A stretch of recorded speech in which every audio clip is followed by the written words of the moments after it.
Welcome to our YouTube channel na Solving Math with Leonalyn. Now, let's answer question from random post at nakapost ito sa Philippine Civil Service Review for All na FB group at matagal na post ito. Basahin muna natin kasi pareho lang itong number 2 at number 3. Point A, B, C, D are arranged in a line in such a way that, di ko klaro ito, B is between yung mga ganyan. So, bago ang lahat, bago tayo sa detalye nitong dalawa, para sa mga first time pa sa channel ko, ito yung FB natin na wag na kayo mag-PM dyan, tambak na yan ang mga messages. Kung mayroon kayong concern, pwede kayo mag-PM dito sa Free Reviewers managed by Leonalyn. Pero kung naghahanap kayo ng mga libreng printable na reviewers, mas magandang punta na lang kayo dito sa files sa FB group na to, Philippine Civil Service Review for All.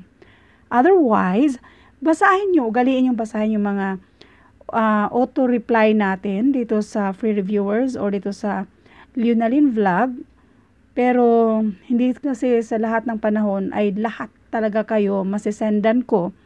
Kasi tambak na rin yan, pero no worries kasi sisikapin ko pa rin masindan kayo lahat. Otherwise, ito namang ibang mga FB groups na to, punta rin kayo sa files dyan at marami kayong mada-download agad-agad ng mga libreng printable na reviewers. Now, point A, B, C, D are arranged. Marami pa namang dati may mga kahalintulad na talagang ganitong lumabas or yung mismong, katulad nung regarding ba yun sa dog, yung mga colors sa car, yung mga ganyan, wala yung pinagkaiba dito.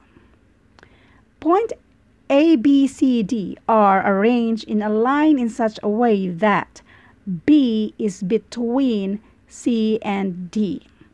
So, itong si B daw ay between sa C and D. Pwede rin itong C and D magkabaliktad, so D and C, B daw yung nasa gitna. And A is between B and D. So ito yung B and D, so si A ay in between dyan.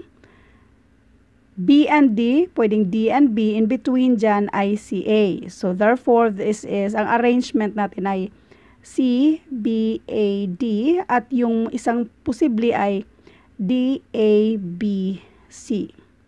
Ngayon, if A precedes C, ang ibig sabihin yan, kung nauna si A kay ni C, saan ba sa dalawa na nauna si A kay ni C? Ito siya. Kasi yung ito, nauna si C. So, ang sagot dito ay D, A, B, C. Saan dyan? Letter D. Next. Ulitin ko itong mga ganitong questions. Halos hindi yan nawawala sa civil service exam.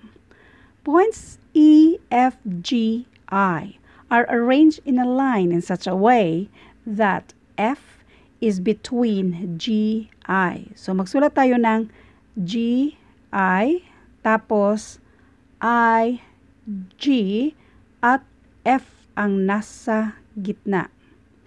Next, E is between F and I. F and I, si E daw ang nasa gitna dyan, or I and F ang nasa gitna dyan ay E. So ito, mayroon tayong G, F, E, T, at I, E, F, G. Ang tanong na lang kung saan dyan sa dalawa ang sagot. If E precedes G, in what order are they?